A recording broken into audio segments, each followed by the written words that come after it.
Bonjour Stéphane, bonjour Sophie, bienvenue à vous. Merci. Alors vous voyez, on est bien entouré ce matin. Là là. Attention, il ne faut pas raconter de bêtises. D'habitude, c'est un peu moi le spécialiste techno, mais là, on se fait tout petit. Profil bas. Ouais.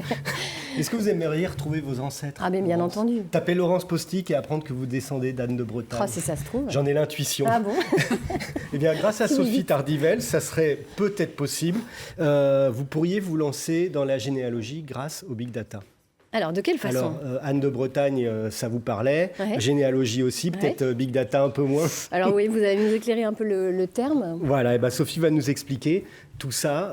Grâce au Big Data, déjà, vous avez créé le logiciel Genea Finder. C'est un logiciel qui aide les généalogistes et qui nous permet d'aller fouiller dans des bases de données gigantesques et de documents numérisés, un peu comme si finalement on utilisait Google pour trouver ses ancêtres. Oui, exactement. En fait, c'est si on veut expliquer le big data en parlant de Google, Google, c'est quand on fait une recherche sur Internet, on a une petite fenêtre où on met quelques mots-clés et en moins d'une seconde, on nous envoie sur notre ordinateur des documents de toutes sortes qui sont en lien avec ces mots-clés. Et donc le big data, c'est la technologie qui est derrière, donc la capacité à lire tous les jours des pages de sites web dans le monde, à repérer les mots-clés, à les ranger dans des tables et avoir des algorithmes qui vont aller lire ces tables très très très vite, en moins d'une seconde, pour proposer la réponse sur son écran d'ordinateur à des milliers de gens, quoi. Mais en généalogie, ce sont des arbres, ce sont des états civils numérisés ou pas. Voilà, donc c'est le même concept en fait, c'est de se dire on a des archives qui sont de plus en plus numérisées à différents endroits, les archives départementales, les archives privées, sur des sites américains aussi qui font la collecte d'archives. Et le gros souci qu'on a quand on fait de la généalogie, c'est d'y accéder rapidement. La généalogie aujourd'hui, c'est extrêmement chronophage, donc l'idée de Genea Finder, c'est de faire ce qu'on a fait avec Google, de le faire avec ses archives et de mettre à disposition de la technologie en fait pour réussir à reconnaître plus facilement ce qu'il y a dans les archives numérisées qui sont des textes manuscrits et de les mettre à disposition du grand public pour qu'il puisse faire son arbre plus facilement, plus rapidement et en fait découvrir en fait toute l'histoire de leurs ancêtres et y prendre plaisir. C'est-à-dire que Genea Finder va savoir reconnaître une image avec une écriture cursive comme ça. Voilà, donc ça c'est l'objectif. Il y a des travaux de recherche qu'on est en train de monter. Ça s'appuie sur encore du big data, c'est faire tourner beaucoup de processeurs en fait pour réussir à reconnaître cette image à force de s'entraîner. Donc c'est ce qu'on dit aussi en anglais le machine learning, c'est d'aider les qui vont après dans l'intelligence artificielle, c'est des machines qui à force de s'entraîner sur différents manuscrits vont réussir petit à petit à reconnaître aussi bien qu'un spécialiste. Donc ça va devenir accessible à beaucoup plus de gens que les seuls paléographes. Alors là, vous parliez de généalogie, vous êtes aussi spécialiste Big Data, donc en prestation pour des entreprises. Dans quel univers on va utiliser ce savoir-faire?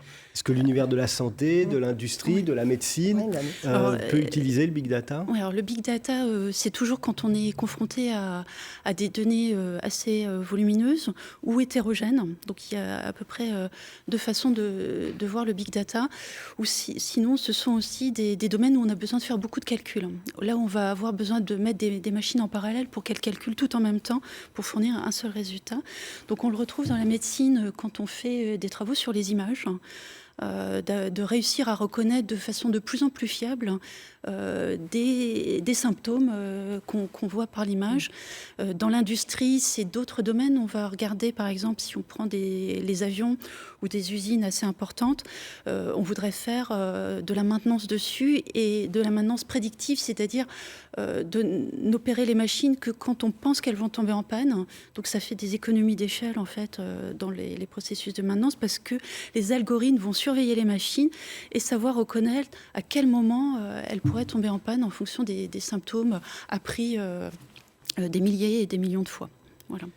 Vous parliez de Google, mais est-ce qu'on peut faire du big data avec nos data à nous qui allons sur Facebook la vie privée, oui. Est-ce que et ça qui peut faisons être des recherches sur Internet? C'est un peu le côté obscur du big data et ce qui fait souvent faire l'analogie big data, big brother.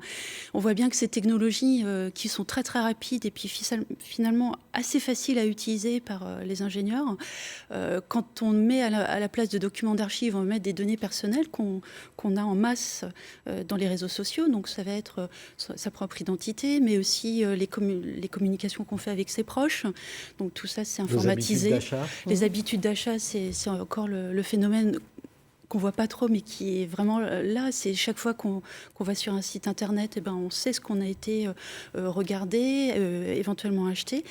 Cette masse d'informations, aujourd'hui, avec la technologie, on peut la travailler, on peut faire des recherches particulières dessus.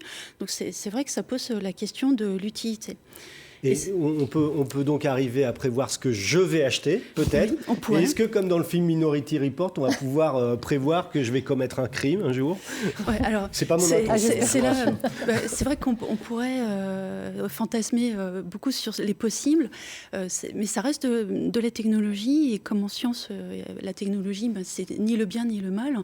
En fait, aujourd'hui, avec le règlement général pour la protection des données à caractère personnel, l'Europe va imposer à tous les pays européens d'encadrer en fait cette démarche d'utiliser des données personnelles en obligeant les gens les ingénieurs en fait et les entreprises qui traitent ces données à expliquer pourquoi elles vont le faire.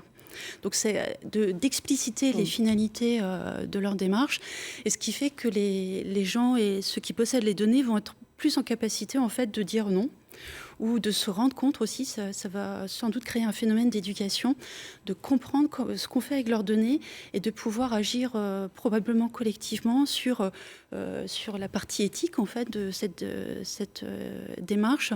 Est-ce qu'on est d'accord ensemble? Est-ce qu'on trouve ça juste? Donc on va peut-être trouver ça juste pour la médecine, mais on va peut-être pas trouver ça juste pour la consommation ou par exemple pour les assurances qui sont liées aussi aux données de santé. Est-ce qu'on va accepter tous ensemble d'avoir des différenciations sur les prix d'assurance en fonction de ces possibles maladies à venir? C'est un peu le débat de société qui va arriver avec cette application du règlement, je pense. D'où l'importance de quand même se renseigner sur le sujet, de faire son éducation. Vaste sujet, passionnant en tout cas. Merci beaucoup, Sophie Tardivet.